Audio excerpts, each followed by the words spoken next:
عايز يبقى لك قيمة في وسط الناس؟ تعال اسمع مني، اوعى يفوتك الفيديو ده. هقولك على 4 حاجات تعملهم عشان يكون لك قيمة في وسط الناس. 1. امسك لسانك، خصوصا مع الناس او مع حد عايز يجادلك وينهدك ومخليك مش كويس وما يقتنعش ويستنزف طاقتك.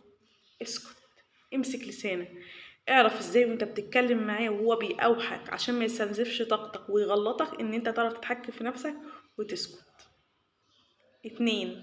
ما تتعشمش في العايب، هو كده كده هيطلعك غلطان، ولا هيدعمك ولا هيقف جنبك ولا هيخلي لك قيمة، فما تتعشمش فيه واسكت برضه.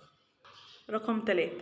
قلل طلباتك من الناس بتحب البني آدم اللي مش بيطلب كتير، يعني بمعنى أصح ما تكونش تقيل على حد. رقم 4. سيدنا علي ابن أبي طالب بيقول: طلبت الراحة لنفسي ما لقيتهاش غير في ترك ما لا يعنيني. بمعنى، واحدة مرة كانت شايلة طبق، سيدنا علي بيقول لها: ايه الطبق ده؟ الست دي كانت مغطية الطبق، فقالت له: امال انا غطيته ليه؟ يعني سيب كل حد في حاله وما تسألش على حاجة ما تعنكش، الله يسهل للجميع. قولي بقى، بتقدر تعمل كام واحد من ال4 اللي انا قلتهم عشان تعمل لك قيمة؟